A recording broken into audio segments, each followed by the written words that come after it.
All right, what's going on, people? This is your boy Casey here with the less than and or under 10-minute show. Um, this show is all about things that may or may not be in your algorithm, and the goal is to get it done in 10 minutes or less. All right, so first, we're going to say Happy Insurrection Day, everybody.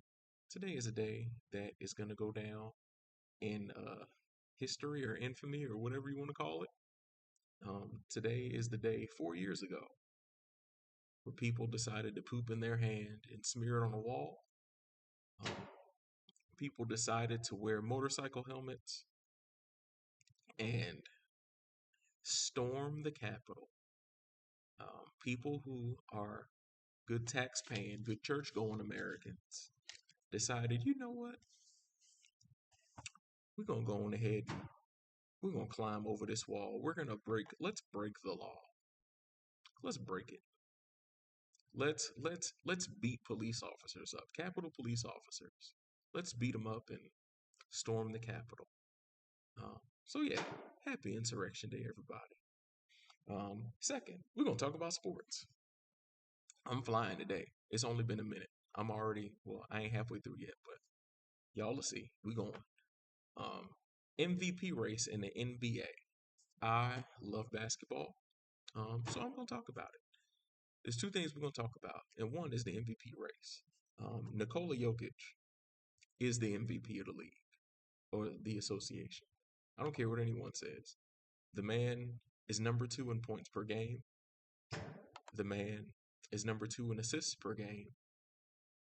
And he's number three in rebounds per game. There's no other player in the NBA right now that is a three stat leader, a top five three stat leader.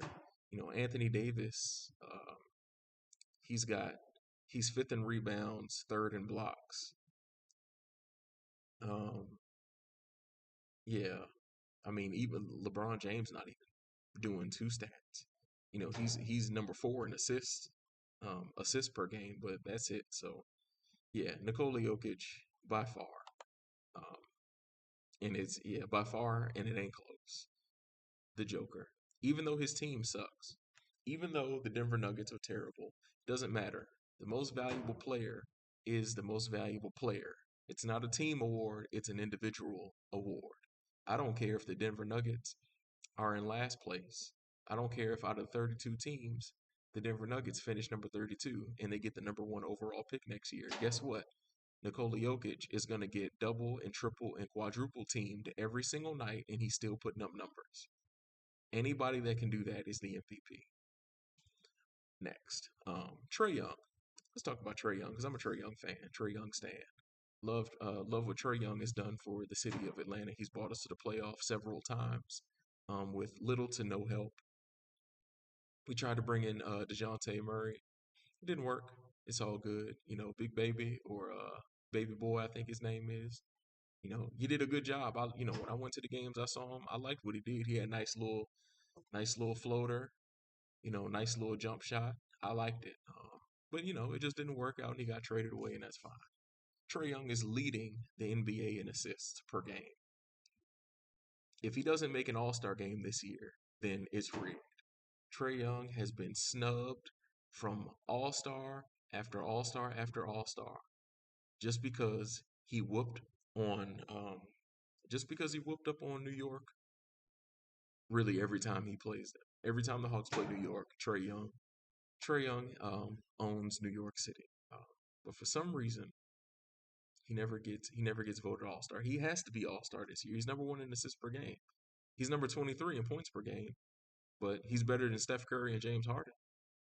Steph Curry doesn't have as many points as Trae, and I mean, who else do they have to score? They got Jonathan Kuminga to score for the Warriors, and Steph.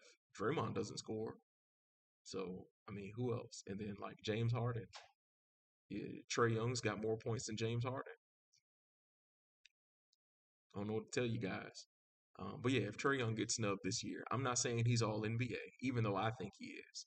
He's got to at least make an All Star game. But that's it for sports. That's it for me. Enough for me standing for Trae Young. Let's talk about a police officer in Indianapolis. Indianapolis officer Kelly Chappelle gave a premature newborn baby CPR and saved his life. So what happened was in Indianapolis, this mom gave birth to a baby. She didn't know she was pregnant. Not the first time we've heard this story. Mom doesn't know she's pregnant. She gives birth. Oh snap! Calls 911. Baby's not breathing. Baby's not making a sound. Police officer Kelly Chappelle rolls up on scene before the EMS people get there. Gives the baby CPR. Saves the baby's life. The baby is alive today thanks to the good work that this police officer did. So shout out to you for saving lives. Uh, then next we have Dr. Eliza Pierco ran a marathon, um, and while she was running a marathon, she saved another marathon runner's life. This other guy's running a marathon. Sounds like me running a marathon. You're not really in shape like you're supposed to be, and then boom, you pass out. She was on her 21st mile, so that means this guy was on mile 21, and his heart was like, "Nah, not today, son," and he just passed out.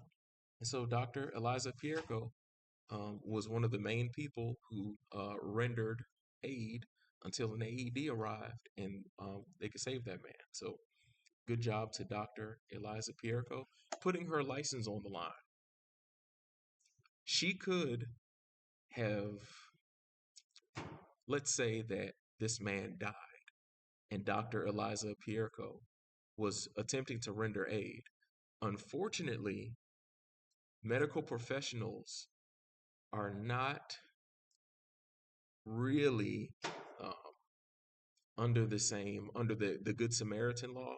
It's like if I used to be an EMT, but I'm not anymore. So now that I'm not and I don't have a license, the Good Samaritan law helps me because if I kill someone, even though like if I found somebody and tried to help them, but I ended up killing them by accident, the Good Samaritan law would help me in court.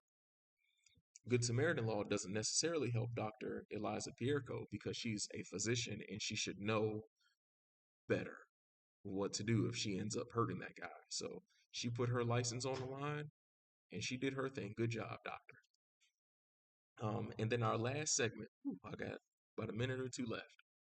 Um, a pastor helps homeless people in Milwaukee. Everybody always talking about bad about pastors. We need to tax the church more because pastors just stealing from the people. Well, guess what? This pastor in Milwaukee, she ain't stealing from nobody. Pastor Janice Bond or Janice Bond. It's either Janice or Janice. I'm sorry. If you see this, I'm sorry. Charge it to my head, not my heart.